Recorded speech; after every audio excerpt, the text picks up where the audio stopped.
Bonjour et bienvenue au Forum Radio J dont vous êtes l'invité Anne Hidalgo. Bonjour. Bonjour Frédéric. Et donc invité d'une émission, de cette émission, à l'issue d'une semaine marquée le 19 mai par cette seconde phase du déconfinement, par cette liberté retrouvée. Alors est-ce que cela suffira pour refaire de Paris la ville lumière, la ville de la fête, la ville de la gastronomie et aussi la ville de l'art et de la culture? Alors, déconfinement dans la vie quotidienne, mais aussi déconfinement politique. Nous sommes à un mois des élections régionales. Que faut-il en attendre? Qu'en attendez-vous en Ile-de-France où la campagne de votre candidate Audrey Pulvar semble quelque peu patiner? Et quid du débat autour du malaise des forces de l'ordre? Peut-il y avoir une unité de la gauche pour défendre la police? On va commencer, si vous le voulez bien, Anne Hidalgo, par l'actualité de ces 10 derniers jours, à savoir ce nouveau conflit entre le Hamas et Israël, jusqu'à un conflit qui a pris fin avec le cessez-le-feu de vendredi. Alors, quel regard portez-vous sur cette nouvelle séquence du conflit israélo-palestinien? D'abord, bien sûr, permettez-moi de dire combien j'apprécie le cessez-le-feu. Et je crois que chacune et chacun pourra en dire autant. Israël a fait l'objet d'attaques. Il y a eu des ripostes. Je suis, et vous le savez, intransigeante sur la question de la légitimité de l'État d'Israël. Je suis depuis toujours pour la paix, le processus de paix. D'ailleurs, cette paix qui avait été tant voulue, à la fois par la classe politique israélienne, qui a trouvé à un moment donné chez les Palestiniens aussi la main tendue. Isaac Rabin a été l'artisan d'un accord de paix. Il l'a payé de sa vie.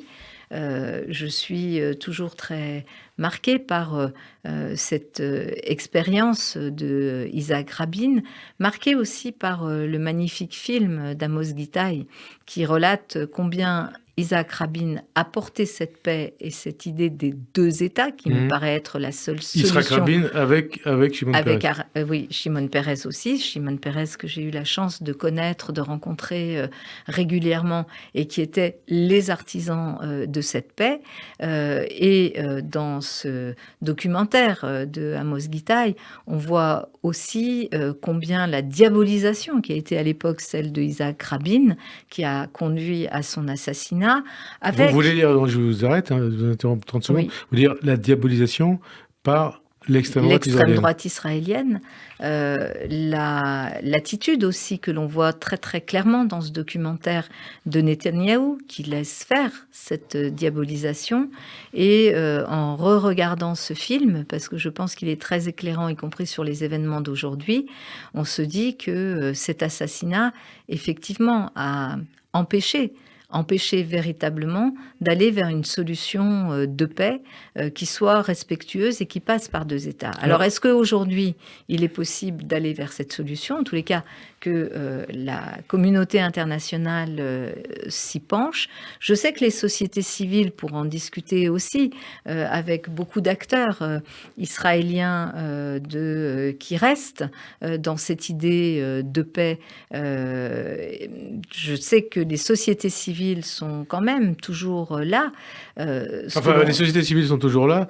On les entend plus du côté israélien. Le camp de la paix, on l'entend plus du côté israélien que du côté palestinien. Et du côté palestinien, le fait que le Hamas, qui veut la disparition de l'État d'Israël, qui est une organisation terroriste, soit à l'origine de aussi ces actions contre Israël, n'est absolument pas acceptable. Soyons très très clairs. Et d'ailleurs, je pense que cela représente très très mal les intérêts du peuple palestinien. Voilà. Et que dans la communauté internationale, c'est extrêmement difficile d'aller sur le soutien à une organisation qui est une organisation terroriste et qui est une organisation qui nie l'existence même de l'État d'Israël. Pourtant, une partie de la gauche soutient même le Hamas.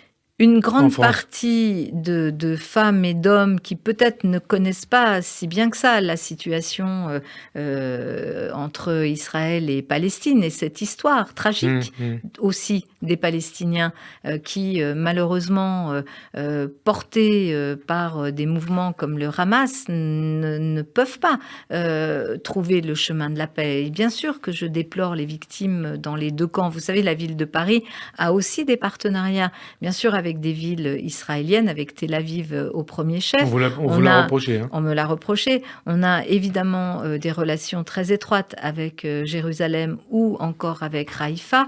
Je sais, et c'est aussi quelque chose que je ne peux que déplorer, parce que ça a été quand même un des éléments qui nous a tous frappés et je crois attristés dans ce qui s'est passé ces derniers jours.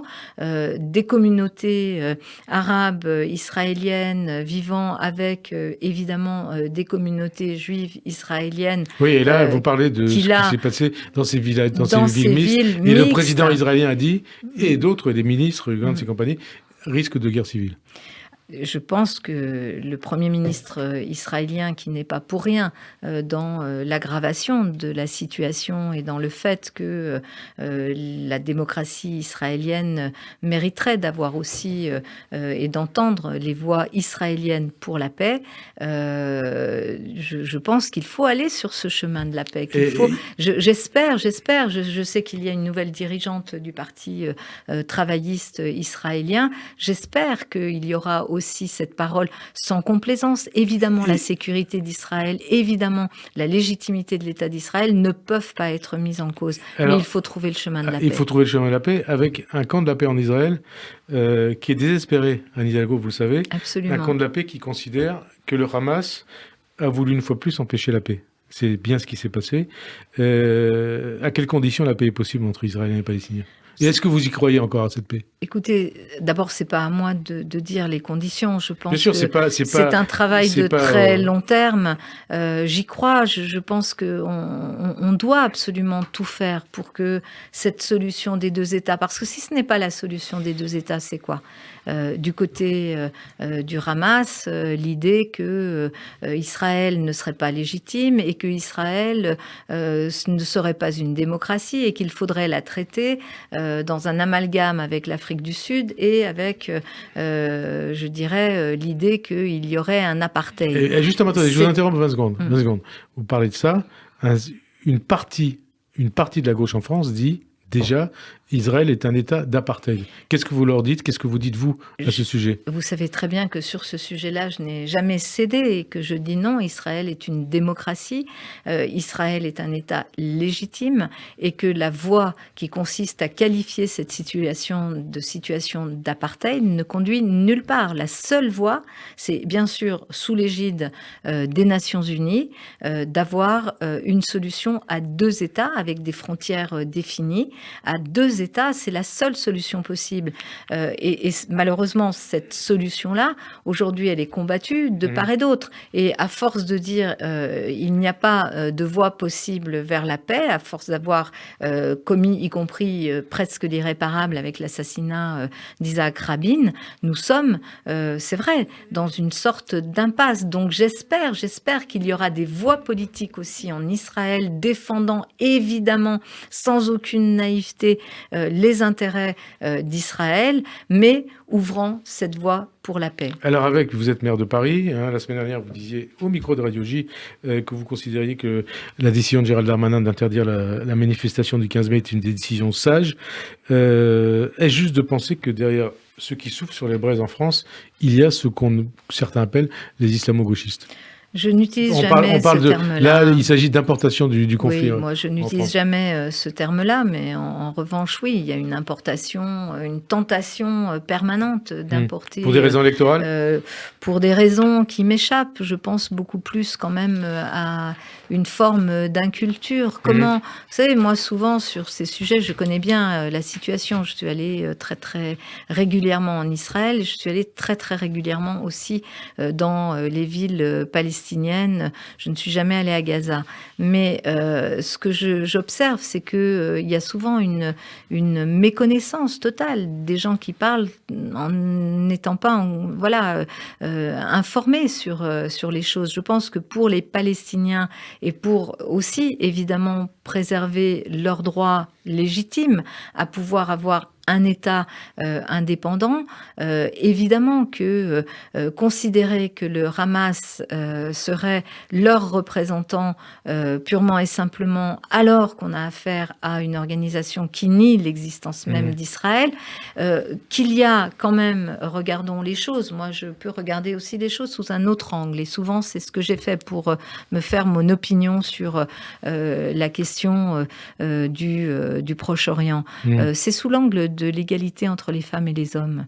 Je ne peux pas apporter mon crédit d'abord à des terroristes, ça c'est clair, je parle du Hamas, et je ne peux pas apporter mon soutien à des gens pour qui la société et la place des femmes dans la société est ce qu'elle est. Ou des homosexuels. Ou des homosexuels, est ce qu'elle est. Mais de ma vie, je ne défendrai des positions portées par des gens qui sont contre les valeurs universelles. On va avancer. Bernard-Henri Lévy, il était ce matin à l'invité de l'émission Les Enfants de la République sur Radio J.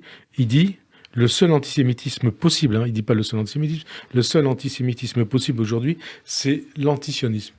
Qu'est-ce que vous en pensez ? Je pense que c'est...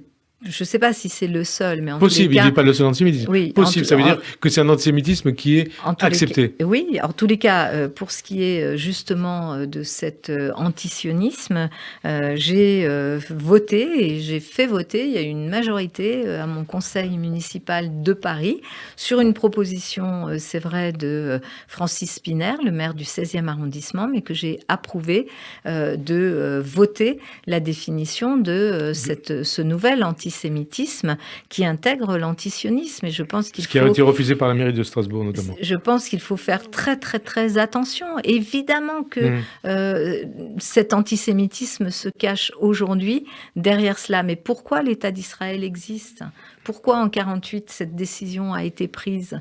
Parce qu'il y a eu la Deuxième Guerre mondiale, parce qu'il y a eu la Shoah et parce qu'il y a eu cette position internationale qui, bien sûr, a posé un problème aux Palestiniens et personne ne peut le nier, et que la recherche entre 1948 et 1995 de ces accords de paix avec un camp de la paix qui a existé beaucoup du côté israélien, beaucoup aussi du côté palestinien et dans la communauté internationale, est la seule voie possible. Alors, vous parlez de la Shoah. Vous avez commémoré, c'était le 14 mai dernier, le 80e anniversaire de la rafle du billet vert, la rafle du 14 mai 41, qui a visé 3700 juifs étrangers, gazés pratiquement tous à Auschwitz. 80 ans après, quel regard vous portez sur cette partie sombre de l'histoire de la ville de Paris, déjà? Vous êtes maire de Paris. Et je pense à toute la période de l'occupation et quels enseignements il faut en tirer pour le présent comme pour l'avenir. D'abord, période terrible, puisque la rafle du billet vert a été oubliée et même censurée dans des photos montrant la participation à l'époque des gendarmes français dans cette rafle de 41.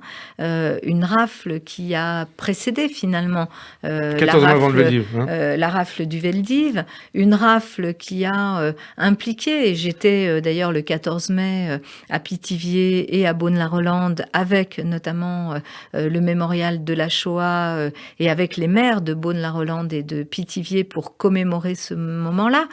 C'est quelque chose de terrible. D'ailleurs, vous savez, j'ai rencontré notamment un monsieur qui avait 8 ans à l'époque de cette rafle du billet vert, qui habite à Pithiviers, qui a vu cela sous ses fenêtres et qui a été marqué, qui est encore marqué aujourd'hui par les images, notamment des enfants. Alors, les enfants, c'était pas le billet vert. Les enfants, c'est ceux qui sont venus après la rafle du Veldiv. Après la rafle du Veldiv. Mais puisque vous êtes allé à Pithiviers, à Beaune-la-Rolande, quand on va là-bas, et quand on va aussi à Auschwitz, on voit que des deux côtés, Auschwitz, Pithiviers, Beaune-la-Rolande, ceux qui habitaient autour, des camps, voyaient tout, ont tout vu.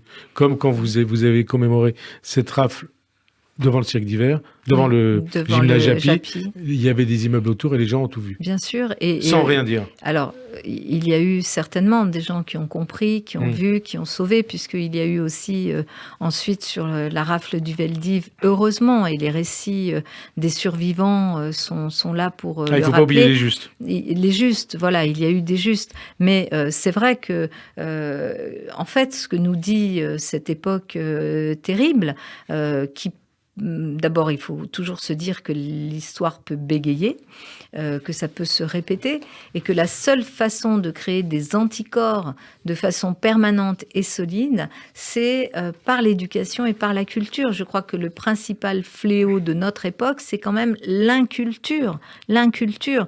Et donc, il faut transmettre l'histoire.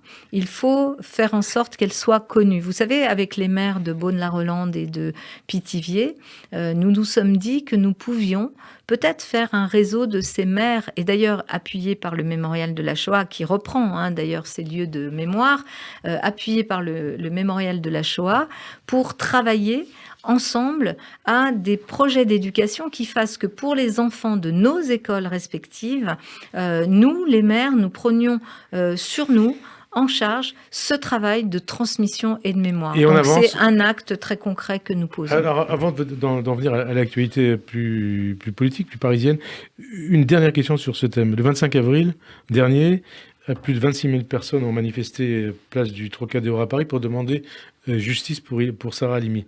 Vous étiez vous-même présente. Oui. Il y a une image qui a choqué, qui a pu choquer, parce qu'elle était indigne, elle était injuste. Vous avez été sifflé et vous avez, après avoir annoncé qu'une rue de Paris prendrait le nom de Sarah Halimi. Écoutez, je pense que, vous savez, ces phénomènes de foule amènent à des comportements qui... ça vous a choqué, ça vous a indigné, ça vous a blessé? C'est toujours très choquant quand on est engagé, quand on est solidement ancré dans des valeurs que vous partagez, de voir qu'il y a des gens qui préfèrent la division, la haine, la caricature à autre chose. Mais bon, vous savez, j'arrive à dépasser cela, heureusement, sinon je ne serais pas maire de Paris. Mais je pense qu'il faut jamais se tromper ni d'ennemis ni d'amis, quoi. Et je retiens pas ça comme image. Je retiens surtout quand même le fait que nous étions très très nombreux à demander justice pour Sarah Halimi, et que ce n'est pas une façon de rendre justice, mais une façon de l'inscrire comme un des visages de notre ville et de notre République. La rue Sarah Halimi, ce sera quand? Alors, il y a déjà eu un premier vote qui est passé en mairie du centre avec Ariel Veil cette semaine. Et donc, au prochain Conseil de Paris, nous voterons pour la rue Sarah Halimi, qui sera dans le centre de Paris, en accord avec sa famille, bien sûr, et qui sera à proximité d'une crèche où elle a exercé, puisque Sarah Halimi était médecin et dirigeait une crèche dans laquelle elle officiait. Et donc, le prochain Conseil de Paris, c'est quand? C'est en juin, début juin. Donc, on saura ça. Enfin, ça sera effectif début juin.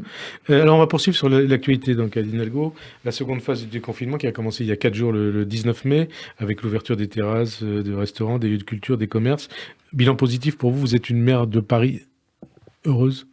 D'abord, je crois que tout le monde attendait quand même de pouvoir retourner sur des terrasses, sortir, retrouver la culture. C'est quand même terrible de voir une ville, sa ville, voilà, qui est en général tellement animée et, comme beaucoup d'autres villes dans le monde, évidemment complètement éteinte. Il faut être prudent, il faut rester très prudent.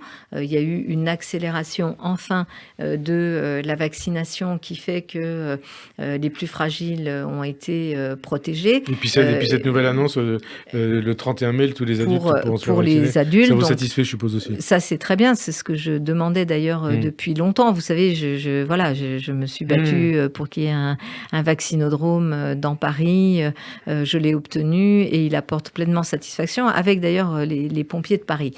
Donc ça, c'est quelque chose de positif. Bien sûr que c'est satisfaisant, mais il faut rester prudent. Et par ailleurs, il va falloir continuer à accompagner celles et ceux qui ont souffert. Il y a beaucoup de gens qui ont perdu donc souffert, des proches. Par exemple, ceux qui ont souffert de la maladie. Et puis il y a les commerçants notamment, voilà. Les hôteliers, les restaurateurs, le monde de la culture. Qu'est-ce que vous allez... Ou les commerces. Oui.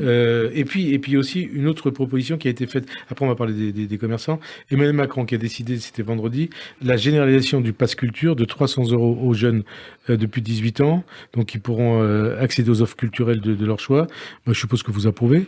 Et puis, est-ce qu'au-delà de ça, la ville de Paris pourrait accompagner d'une manière ou d'une autre cette mesure?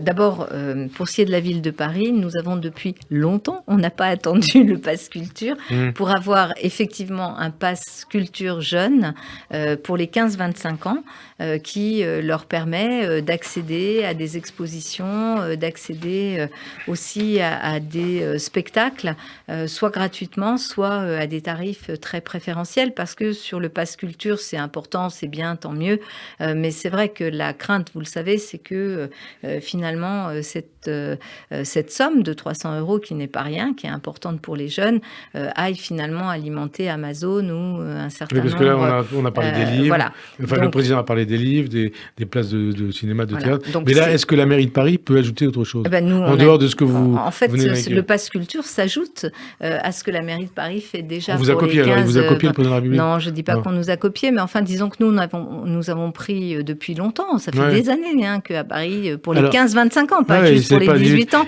Donc c'est très bien, ça va venir compléter ce que nous avons déjà mis en place. Donc vous disiez les aides aussi, donc pour ceux qui ont souffert. Alors les commerçants, les hôteliers, les restaurateurs, tout ça, c'est le monde touristique. Le monde du tourisme, le monde économique, de la culture, de l'événement qui a beaucoup souffert. La ville de Paris, vous le savez, a voté dès le premier confinement d'ailleurs un plan de soutien de 200 millions d'euros pour toutes ces activités-là. Et puis aussi beaucoup d'aides, par exemple pour les terrasses. Voilà, je me suis battue l'année dernière et à nouveau cette année pour que, d'ailleurs cette année, les terrasses éphémères ne soient plus éphémères mais pérennes, permettent aux restaurateurs de s'étendre sur l'espace public. Ils ne paieront pas jusqu'à la fin de l'été. Jusqu'à la fin de l'été, pas au-delà de l'été. Jusqu'à la fin de l'été, parce que ça me paraissait important qu'évidemment ils puissent retrouver une activité, parce que certes ils ont été aidés, il y a eu du chômage partiel, il y a eu des aides publiques, des prêts, mais il va falloir qu'ils remboursent leurs prêts et il faut aussi que la clientèle revienne. Or, une clientèle touristique n'est pas encore là. Alors donc il va falloir continuer à soutenir. Justement, toute clientèle touristique, c'est les clientèles de l'étranger, notamment des États-Unis, de la Chine, enfin de tous les pays du monde, puisque la France est la première destination touristique du monde. Et puis là, il n'y a plus de touristes, il n'y a plus d'avions, il n'y a plus rien. La Tour Eiffel rouvre le 16 juillet. Que considérez-vous que cet été va être un été normal à Paris et que notamment les touristes étrangers vont revenir? Est-ce que vous avez des informations qui vont dans ce sens ou pas? Alors, d'abord, il va y avoir quand même une reprise du tourisme européen et on s'attend quand même à avoir des visiteurs, du tourisme national aussi. Le tourisme international, on sait que par exemple pour l'Asie, qui est quand même un sujet important, ça mettra sans doute encore un peu de temps parce qu'il y a encore des restrictions dans beaucoup de pays et puis des inquiétudes quant au voyage à l'étranger. Donc le volume de tourisme que l'on avait avant la pandémie. C'est pas avant 2023-2024. Oui, on ne le retrouvera pas tout de suite. D'ailleurs, on a envie aussi qu'il soit un peu différent, que les gens viennent, passent plus de temps. Pour rester sur place, parce que généralement, Paris, la France, est un endroit de passage. Ça dure et on souhaite vraiment améliorer avec tous les acteurs l'offre touristique. Dans la perspective aussi des Jeux Olympiques. Et des Jeux Olympiques qui, d'ailleurs, c'est notre chance. On va avoir le premier grand événement mondial post-Covid qui se déroulera à Paris.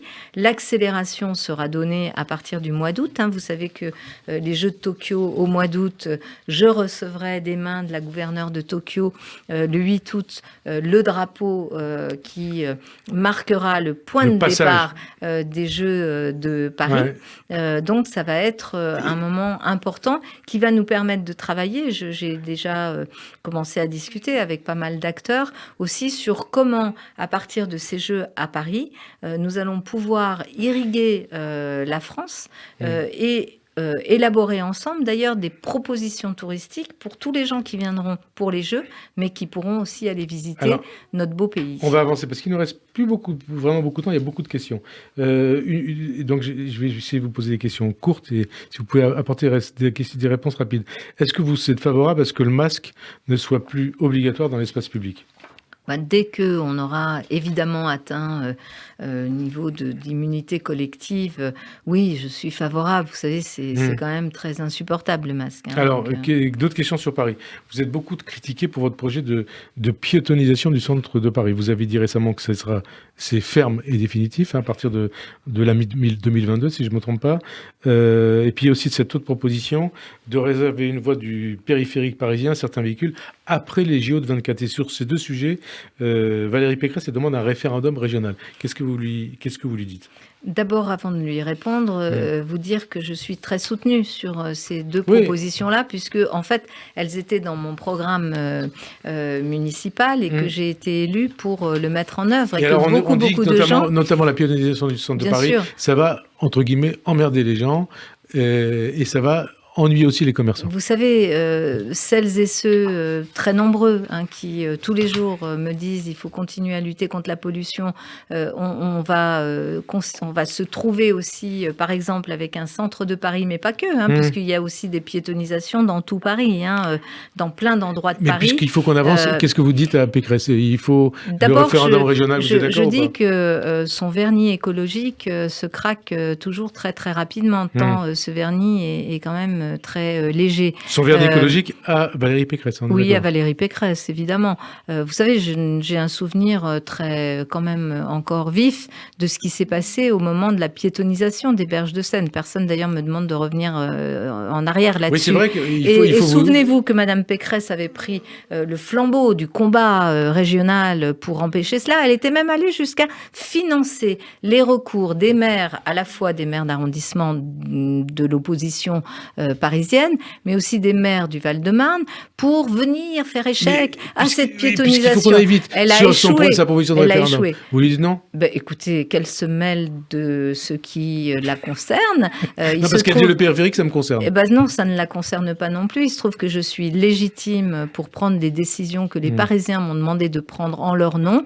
Je sais qu'elle ne nous a pas du tout aidés. Pendant 5 ans, elle n'a pas aidé les Parisiens. Regardez l'état de nos lycées, où on se bat pour essayer d'avoir 2-3 clopinettes pour essayer de repeindre nos lycées, dont c'est sa compétence. Regardez comment elle a essayé d'entraver depuis 5 ans tout ce que nous avons essayé de faire pour rendre la ville respirable. La santé des Parisiens ne l'intéresse pas. Moi, je pense que le bilan de son mandat, c'est qu'elle a tourné le dos à Paris. Alors, et qu'elle n'a pas souhaité considérer la légitimité de la maire que je suis, ce qui est quand même un peu grave pour une élue républicaine. On poursuit. On va parler des régionales, puisque c'est aussi le débat de la campagne régionale. Mais d'abord, le thème de la sécurité qui revient en force dans le débat politique.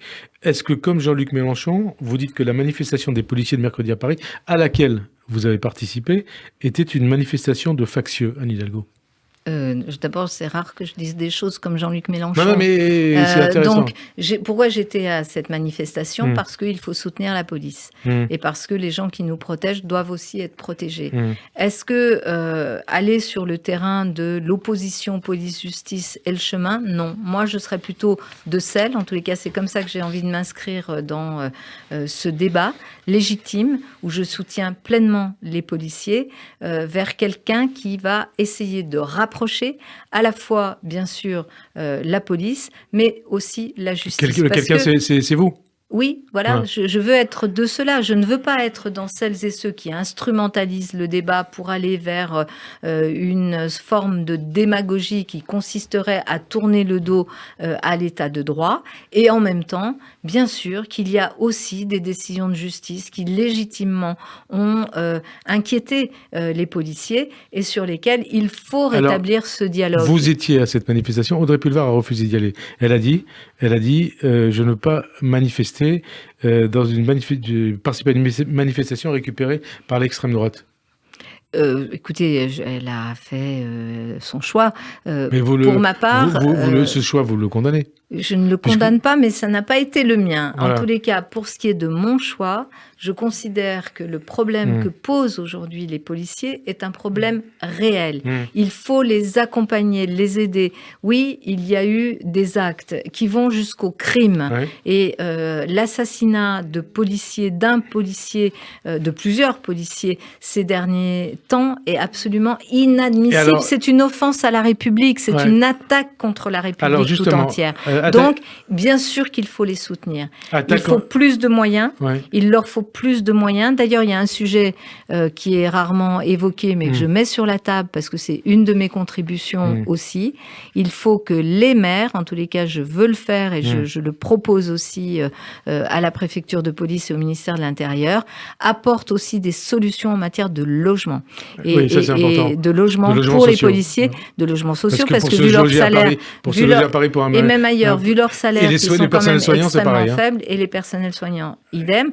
Donc moi, j'apporte aussi cette contribution. Mais ce que je veux être, c'est quelqu'un qui facilite, dans l'état de droit, le respect de nos forces de sécurité. On avance un quart d'heure, beaucoup de questions. Le Conseil constitutionnel a censuré, c'est toujours un problème de sécurité de policiers, la loi sur la sécurité globale, notamment et surtout le très conversé article 24, devenu article 52, qui vise à protéger les forces de l'ordre en opération en pénalisant la diffusion malveillante de leur image.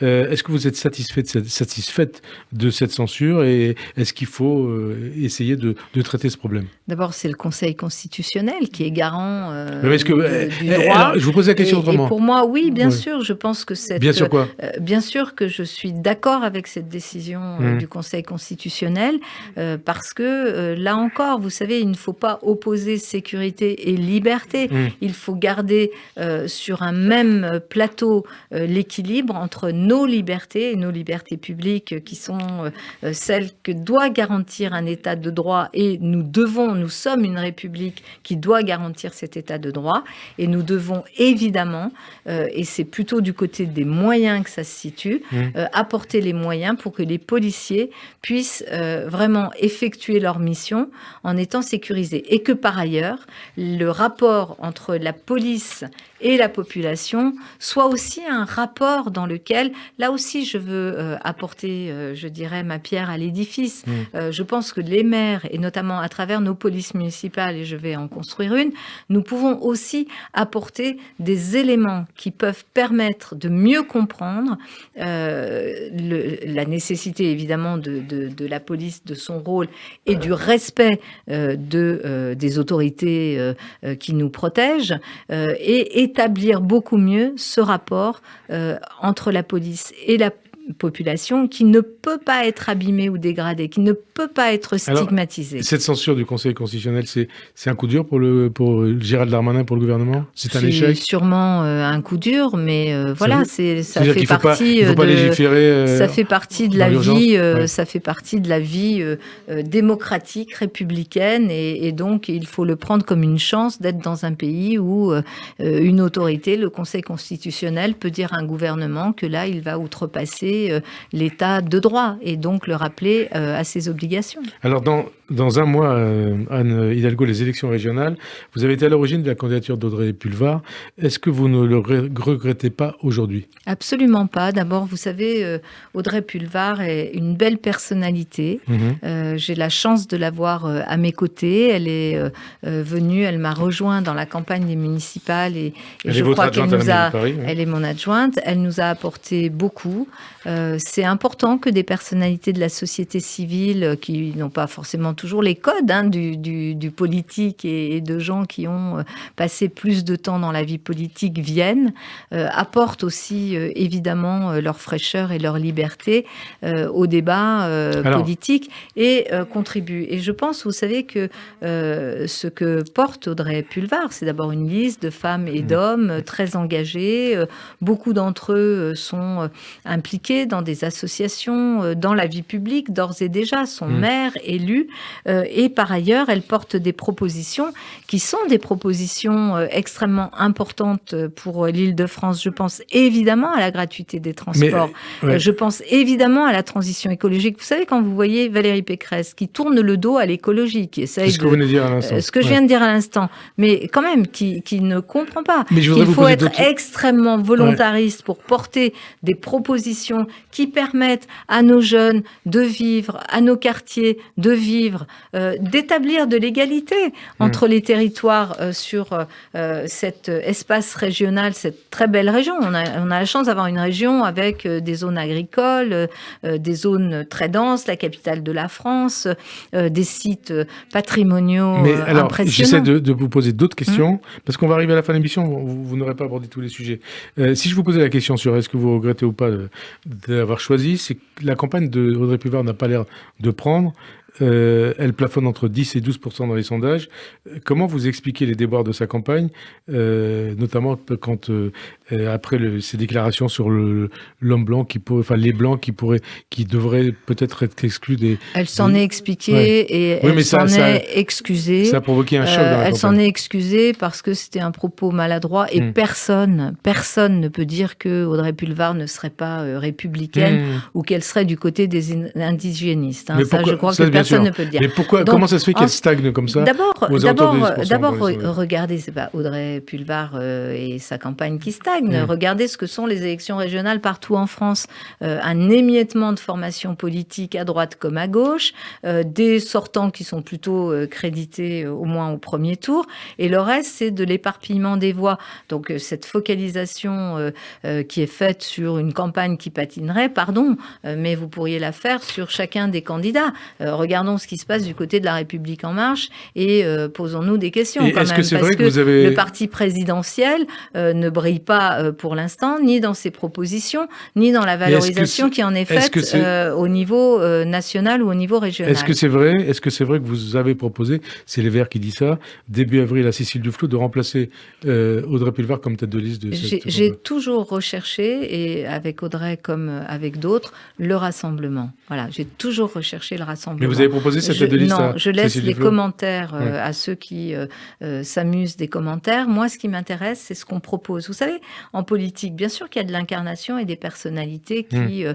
un moment donné, portent des idées. Mais en fait, à quoi on sert les politiques? Pas juste à être une photo sur une affiche ou juste à occuper un fauteuil. C'est à faire bouger les choses, c'est à porter des propositions. Regardez, et je sais que les gens, lorsqu'ils votent, regardent d'abord le projet, d'abord les propositions, d'abord en quoi leur vie va changer.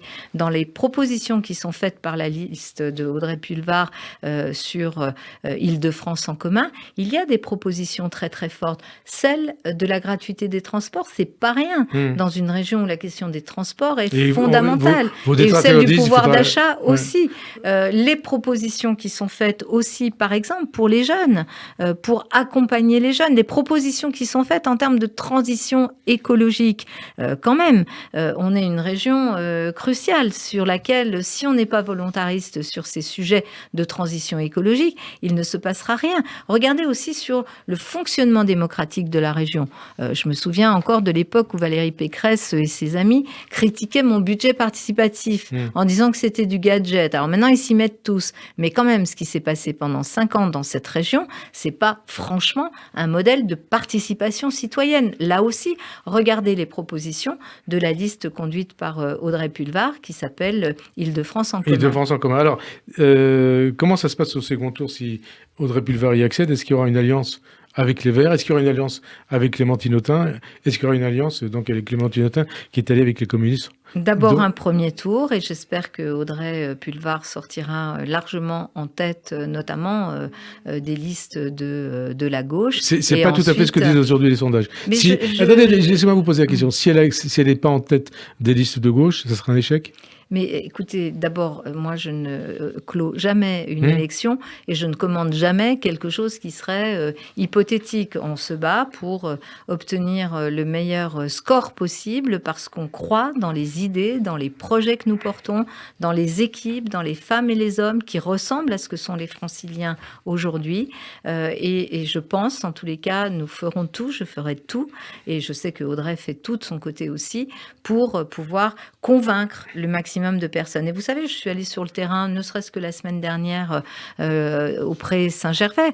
Je peux vous dire que l'accueil qui lui est réservé, qui est réservé à nos propositions, puisque je l'ai fait mienne, c'est un accueil très positif. Donc on va se battre comme toujours. Vous savez, quelque temps avant l'élection, de l'élection municipale, d'aucuns expliquaient que il se jouerait un 5e tour pour dégager qui serait le maire, et c'est vrai pour déterminer campagne, qui serait le maire. Un mois de campagne, c'est long. Il reste un mois jusqu'au premier tour. En tous les cas, la campagne démarre, puisque jusqu'à présent, c'était une campagne confinée. Et est-ce que vous ressentez ce qu'on nous dit, c'est que certains OPS ne vous facilitent pas la tâche dans le cadre de cette campagne régionale et ils seraient prêts à vous faire payer très cher un échec d'Audrey Pulvar au régional? Écoutez, je sens plutôt beaucoup de femmes et d'hommes qui ont envie d'en finir avec à la fois le risque du Rassemblement national, avec les divisions, et qui sont plutôt du côté du rassemblement. Donc,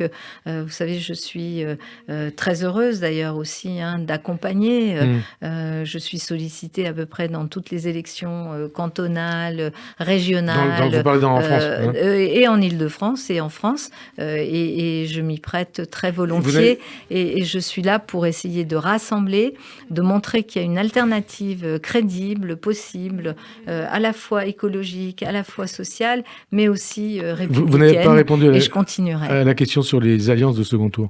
Mais ça, c'est à la fin du premier tour qu'on se pose la question. Mais voilà. Avec les Verts, ça paraît... Je n'aurai absolument aucune indication à donner à ce stade. Évidemment, j'espère un rassemblement le plus large possible. Mais vous savez, avant de parler des formations politiques, on essaye de rassembler les personnes qui votent, les citoyennes et les citoyens, qui se définissent de moins en moins, d'ailleurs, par leur appartenance politique. Alors, il y a aussi votre cas personnel, Anne Hidalgo.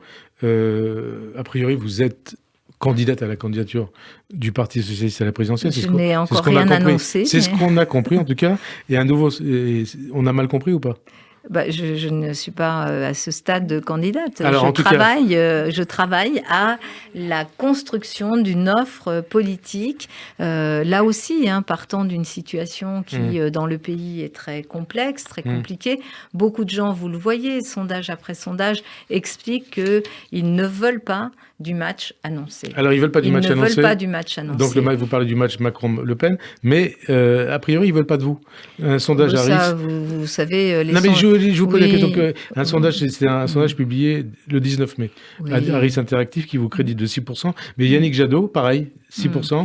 Jean-Luc Mélenchon, 12%. Vous savez, les sondages, Louis Harris et d'autres d'ailleurs, me créditaient 10 points de moins que ce que j'ai fait finalement aux élections municipales. Donc j'ai appris à prendre beaucoup de distance et surtout à ne pas commenter les sondages. Ça veut dire que vous êtes à 16% pour la présidentielle? En ce qui concerne les sondages aujourd'hui, qu'est-ce qu'ils mesurent? Il y a ceux qui essayent de mesurer une offre politique. D'ailleurs, les sondeurs de bonne foi vous expliquent qu'ils ne savent plus très bien ce qu'ils mesurent d'ailleurs, avec les intentions de vote. En revanche, il y a d'autres qui font des analyses plus approfondies, plus poussées sur l'état de l'opinion. Qualitatives et quantitatives sur l'état de l'opinion, et qui montrent que plus de 70% de la population ne veut pas, ou en tous les cas pourrait très bien s'abstenir en cas de match prédéterminé aujourd'hui autour d'Emmanuel Macron ou de Marine Le Pen et même de Jean-Luc Mélenchon. Et donc, je crois, en tous les cas, vous savez, si on faisait de la politique en ayant le nez juste rivé sur les sondages qui nous disent qu'il vaut mieux ne rien faire, on ferait autre chose de nos vies. Ça vous coupe pas l'envie d'éventuellement se rechercher le candidat? Ce qui me paraît très important, et ce que j'essaye de faire avec cette équipe de France des maires que je réunis autour de moi, nous sommes des centaines, mais vraiment des centaines de maires, d'élus locaux, de villes de toute taille, de petites communes. J'étais en Ardèche en début de semaine. C'est de porter porter une autre offre politique, une alternative crédible, dans laquelle, oui, il y ait de la transition écologique, parce que là, on est au pied du mur sur la transition écologique, et il faut avancer. Qu'il y ait de la lutte contre les inégalités. On ne peut plus supporter, parce que c'est délétère, que les classes moyennes décrochent comme elles ont décroché, et les catégories populaires aussi. Et le fonctionnement démocratique aussi, ce fonctionnement que l'on connaît maintenant depuis 5 ans, totalement vertical, qualifié par le président de la République lui-même de jupitérien, ce n'est plus comme ça qu'on peut diriger un pays moderne. Donc une autre offre politique, oui, ça j'y contribue. Une autre offre politique, sociale, écologique et républicaine. Alors est-ce que, à la vue des sondages, il peut y avoir à la fois un candidat du PS, ça pourrait être vous, et un autre des Verts, Yannick Jadot, ou est-ce qu'il faudrait vous unir et trouver un candidat commun, vous ou Yannick Jadot? D'abord, aujourd'hui, si on regarde du côté des partis politiques, d'ailleurs gauche, droite et parti présidentiel, il y a un affaiblissement de tous les partis politiques. Juste parce que, quand même, on est sur Paris aussi, le chef du parti présidentiel, M. Guérini, n'a même pas réussi à se faire élire au Conseil de Paris. Vous imaginez ce que ça aurait provoqué quelques années en arrière, que le chef du parti présidentiel n'arrivait même pas à obtenir un siège au Conseil de Paris. Donc les partis sont très affaiblis. Est-ce qu'il faut un candidat uni, PS, Les partis sont très affaiblis. Ils jouent leur rôle et je ne vais pas leur jeter la pierre parce que j'espère qu'ils seront plus forts un jour. Moi, le travail que j'essaye de faire n'est pas un travail qui s'inscrit dans les partis politiques. C'est du dépassement qu'il nous faut faire. Il faut aller directement parler aux Françaises et aux Français. C'est ma réponse. Ma réponse, c'est que les partis politiques ont leur rôle, mais que je doute fort qu'à l'arrivée, ce soit eux qui décident, y compris par des alliances ou des non-alliances, de qui sera candidat. Marine Le Pen, c'est une républicaine ou une anti-républicaine? Est-ce que une républicaine ou une anti-républicaine, est-ce que vous croyez toujours à la vertu du Front républicain pour battre le Rassemblement national et Marine Le Pen? Marine Le Pen, c'est l'extrême droite. Alors, elle a été banalisée. On nous explique que de dire qu'elle est d'extrême droite, ça ne sert plus à rien. Je continue quand même à le faire, à expliquer que c'est dangereux pour notre démocratie. Ça va de soi. Imaginez quand même une personne comme elle, élue à la tête du pays, ce que ça pourrait donner à l'international, ce serait juste vraiment une régression du pays, mais ça serait aussi une régression sur le plan social, et notamment pour les plus fragiles, notamment pour les classes moyennes, parce que ne croyez pas que Marine Le Pen soit quelqu'un qui défende la veuve et l'orphelin. Marine Le Pen défend d'abord ses intérêts, les intérêts d'une formation politique qui, pour moi, reste non républicaine, même si les efforts de banalisation qu'elle a faits non républicaine ou anti-républicaine? Anti-républicaine et non républicaine. Lui permettent de finalement se faire une image qui lui a permis de progresser malheureusement dans l'opinion. Donc il faut travailler là-dessus de façon, et notamment de travailler comment, pas simplement en parlant de Marine Le Pen, mais en proposant aux Françaises et aux Français des solutions, et je pense notamment aux classes moyennes, des solutions pour leur permettre de vivre mieux. Dernière question, Anne Hidalgo, est-ce que pour vous, Emmanuel Macron et Marine Le Pen, c'est blanc bonnet, bonnet blanc, parce que certains à gauche disent c'est pareil, on ne votera pas pour Emmanuel Macron au second tour s'il est en duel face à Marine Le Pen? Évidemment que non, ça peut pas être... Non, quoi. Ce n'est pas blanc bonnet et bonnet blanc. Enfin, on est d'un côté avec une droite libérale, mais très assumée Emmanuel Macron, droite libérale, libérale et autoritaire quand même. Donc second tour, Marine Le Pen, Emmanuel Macron, on vote Macron. Oui, mais je veux tout faire pour que ce second tour puisse être beaucoup plus ouvert qu'il n'est aujourd'hui, parce que je crains malheureusement qu'une grande partie de la population se détourne du scrutin. C'est ce qu'on voit là aussi dans un certain nombre d'enquêtes qui sont très très inquiétantes, et évidemment que le Front républicain doit exister, que ce soit pour les élections régionales, mais ça doit exister quel que soit le candidat républicain. Vous dites pour les élections quel que soit le candidat républicain étant en capacité de faire échec au Front National, au Rassemblement National. Vous dites pour les élections régionales, ça veut dire qu'aux élections régionales, très rapidement, si des régions peuvent passer à l'extrême droite, il faut un Front républicain pour faire battre l'extrême droite. Évidemment, mais on l'a toujours fait. Ouais, et regardez les conditions dans lesquelles Xavier Bertrand avait été élu en 2015. C'est parce que donc, Front républicain aussi à l'époque, le Parti socialiste, et c'était Pierre de Saint-Ignon, s'est retiré pour ne pas justement permettre au Front National à l'époque de l'emporter. Ça a toujours été notre ligne, mais il faudrait évidemment que l'ensemble des républicains le fassent. Mais avant d'arriver à l'histoire du Front républicain, que chacun fasse valoir ses arguments en tout cas, on reviendra, et essaye de convaincre. Front républicain, aussi bien à la présidentielle qu'au régional dans un mois. Évidemment. Toujours. Merci en tout cas, Anne Hidalgo, d'avoir répondu à notre invitation. Bonne fin d'après-midi sur Radio J et à dimanche prochain. Merci. Bonne soirée. Merci.